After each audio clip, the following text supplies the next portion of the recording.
할렐루야. 간밤에 평안하셨습니까? 오늘도 우리에게 새날을 주시고 건강과 믿음을 주셔서 하나님 앞으로 나아오게 하신 그 하나님을 찬양하는 복된 하루를 사시는 여러분 되시기를 축복합니다. 오늘 함께 본 성경 말씀은 어제 보았던 23장의 말씀과 함께 22장에서 욥의 친구 엘리바스가 세 번째 발언한 것에 대한 욥의 대답입니다. 엘리바스는 욥에게 변함없이 이런 말을 합니다. 욥이 처한 상황은 하나님의 심판이고 그 이유는 욥에게 죄가 있기 때문이라고 말합니다. 그리고 악인의 끝이 비참하기 때문에 욥에게 회개해야 한다라고 말하고 있습니다. 엘리바스의 말에 욥은 엘리바스에게 대답하지 않고 하나님에게 두 가지 질문을 던집니다. 욥의 질문은 우리도 신앙생활을 하면서 하나님께 생기는 의문이자 질문이기도 합니다. 그 첫 번째 질문은 23장에서 하나님이 어디 계신지를 묻는 것입니다. 그리고 그 두 번째 질문은 오늘 본문의 말씀에서 하나님의 때를 묻는 것입니다. 먼저 그 첫 번째 질문을 살펴보면 어제 보았던 말씀 23장 8절과 9절에서 이렇게 이야기합니다. 그리고 이어서 그 질문에 대한 답을 스스로 하고 있는 것을 봅니다. 하나님은 내가 앞으로 가도 아니 계시고 뒤로 가도 보이지 아니하며 왼쪽에서 일하시나 만날 수 없고 오른쪽으로 돌이키시나 뵐 수 없다라고 말합니다. 어디에서도 하나님을 뵐 수 없고 하나님이 내 삶에 계신 것 같지 않은 그 답답한 마음 가운데 욥은 이렇게 고백합니다. 하나님은 내가 가는 길을 아십니다. 그래서 이 길을 통해서 하나님은 나를 단련시키셔서 순금같이 되어 나오게 될 것이라고 고백합니다. 우리의 삶에 하나님이 계시지 않는 것처럼 느껴질 때가 있습니다. 욥의 고백이 우리에게 가르쳐주는 분명한 사실은 하나님은 우리가 가는 길을 아신다라는 것입니다. 아는 것뿐만 아니라 그 길을 이끄시고 그 길을 함께 걸으십니다. 그리고 그 길 끝에서 우리를 자랑스럽게 여기시며 믿음의 길을 끝까지 걸어간 우리를 향하여 두 팔 벌리시며 기다리고 계시다가 우리를 꼭 끌어안아 주실 것입니다. 끝까지 이 길을 걸어가시는 여러분 되시기를 축복합니다. 본문의 말씀 1절을 보면 욥의 두 번째 질문을 보게 됩니다. 1절의 말씀을 함께 읽겠습니다.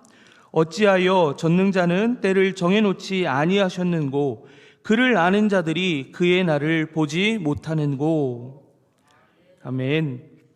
욥은 하나님께 하나님의 때가 언제인지를 묻습니다. 하나님은 언제까지 아무것도 하지 않고 계실지, 언제까지 가만히 계실지를 묻고 있습니다. 우리도 그럴 때가 있습니다.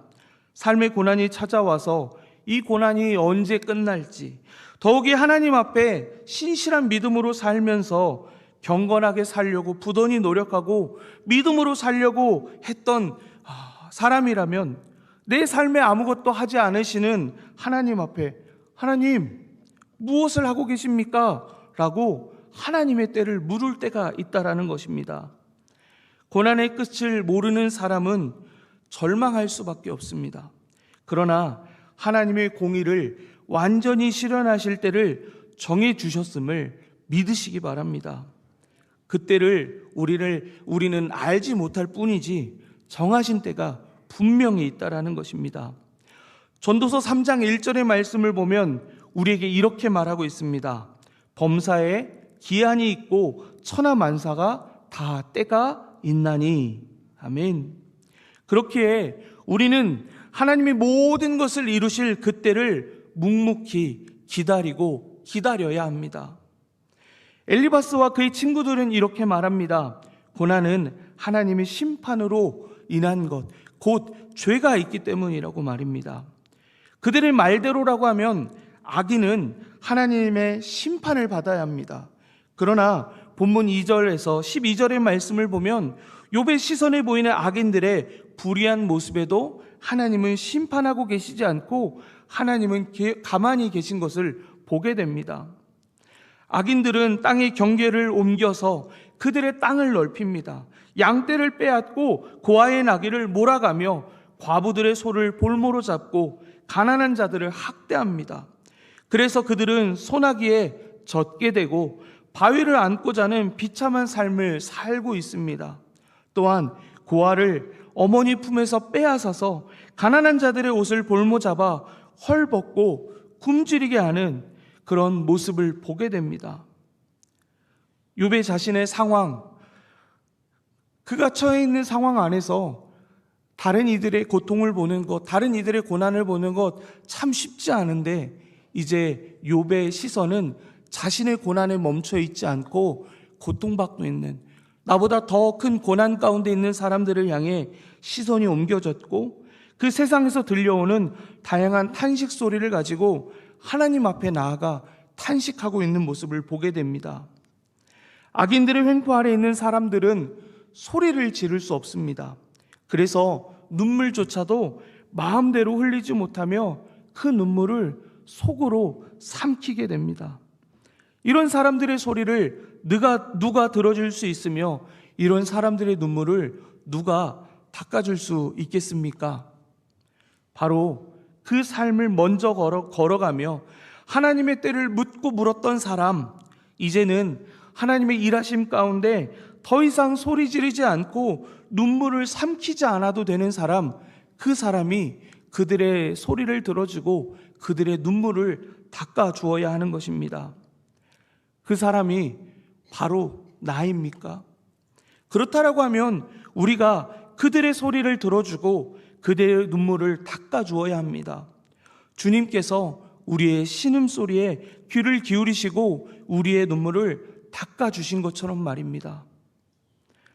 이어서 13절에서 17절의 말씀을 보면 광명, 곧 빛을 배반한 사람들의 모습을 볼 수 있습니다. 성경에서 이 빛은 하나님을 가르치는 비유적인 표현으로 사용됩니다. 그래서 이 빛을 배반한 사람을 다시 말한다라고 하면 하나님을 배반한 사람들을 뜻하게 됩니다. 본문에 나타난 모습을 보면 악인들은 악행을 더욱 심하게 행합니다. 그들은 밝을 때 일어나 사람들을 죽이고 날이 저물기를 기다려 간음을 하고 어둠을 틈타 도둑질을 하면서 아침을 깊은 어둠과 같이 여기며 불의를 행하고 있습니다. 그들은 빛을 싫어하고 어둠을 사랑합니다. 떳떳하지 못한 그들의 행위는 밝은 빛이 드러내는 것을 싫어하기 때문에 어둠을 사랑합니다. 이 모습을 요한복음 3장 19절과 20절의 말씀은 분명히 말하고 있습니다. 그 정죄는 이것이니 곧 빛이 세상에 왔으되 사람들이 자기 행위가 악함으로 빛보다 어둠을 더 사랑하는 것이니라. 악을 행하는 자마다 빛을 미워하여 빛으로 오지 아니하나니 이는 그 행위가 드러날까 함이요. 아멘. 이어서 요한복음 3장 21절의 말씀을 보면 진리를 따르는 사람이 누구인지를 이야기합니다. 하나님을 배반한 사람들이 아니라 진리를 따르는 사람이 누구인지. 진리를 따르는 자는 빛으로 오나니 이는 그 행위가 하나님 안에서 행한 것임을 나타내려 함이니라 하시니라. 아멘. 결국 우리의 믿음은 우리의 행함을 통해서 나타나게 됩니다. 오늘 우리의 모습이 어둠을 사랑하는 모습이라고 하면 우리 또한 하나님을 배반한 사람이 되는 것입니다. 그 모습을 감추려고 우리는 더욱더 어둠으로, 하나님과 멀어진 삶으로 나아가기 마련입니다.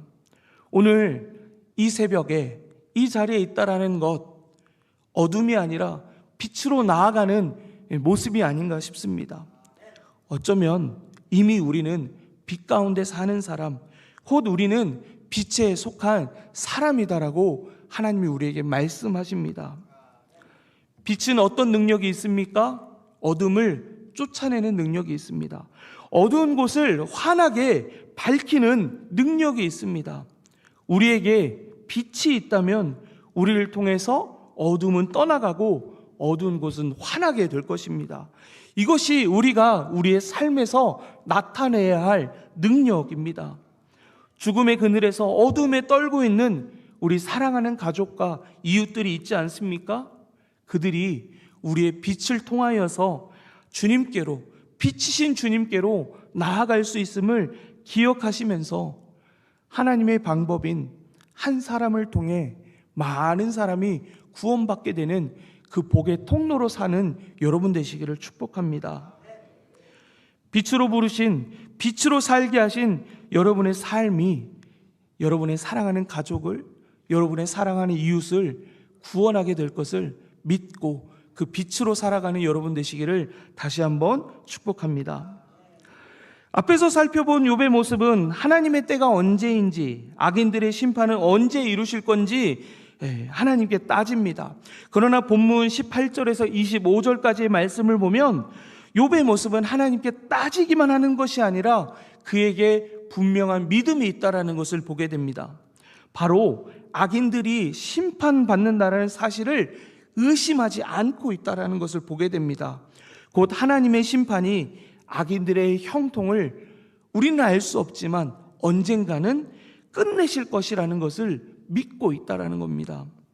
우리 본문 19절의 말씀을 함께 읽겠습니다.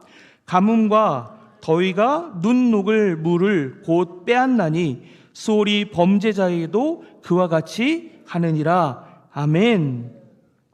그렇습니다. 매서운 추위에 우리가 떨던 날이 엊그제였지 않습니까? 그런데 지금 우리가 보는 것이 무엇이죠? 아름답게 만개한 벚꽃, 진달래, 개나리를 보고 있습니다. 끝나지 않을 것 같은 그 추위는 끝나고 우리로 하여금 그 만개한 꽃을 보면서 웃게 하시는 분이 하나님이십니다. 무더운 날씨에도 끝끝내 가을은 우리에게 찾아와서 단풍을 보게 하고 풍성한 열매들을 맺게 하는 삶을 보게 합니다. 끝이 언제인지 알 수 없는 그 터널을 지나면서도 분명 그 끝은 우리로 하여금 광명을 보게 합니다. 더욱 분명한 사실은 굳게 닫혀 있었던 주님의 그 돌무덤이 활짝 열렸다는 그 사실이 우리에게 소망이 되는 것입니다. 알 수 없는 고난으로 견딜 수 없는 상황에서 답답하여서 탄식할 수 있습니다. 하지만 절대로 그 고난 때문에 우리의 삶을 포기해서는 안 됩니다. 왜냐하면 그것은 사탄이 원하는 결과이지 하나님이 원하는 결과가 아니기 때문입니다.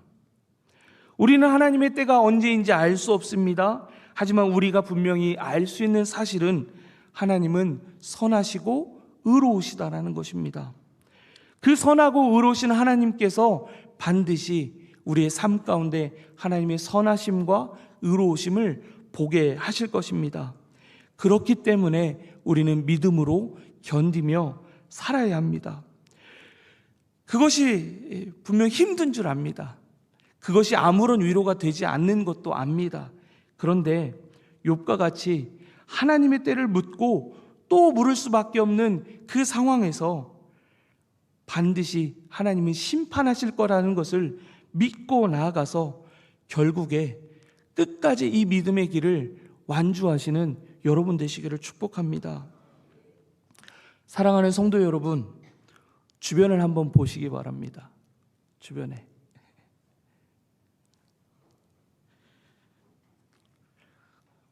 많이 있죠? 저는 여러분들의 모습을 보며 위로를 얻습니다. 어떤 위로를 얻냐면요, 약속하신 그때를 바라보며 함께 걸어갈 수 있는 길동무가 있구나. 내 아픔 가운데 함께 울어주는 길동무가 있구나. 나만 겪는 아픔이라고 생각되어진 그 아픔이 나만이 아니라 먼저 그 아픔을 겪고 믿음으로 살아가는 동료들이 있구나. 이 사실만 가지고도 하나님의 살아계심을 우리는 믿을 수 있지 않겠습니까?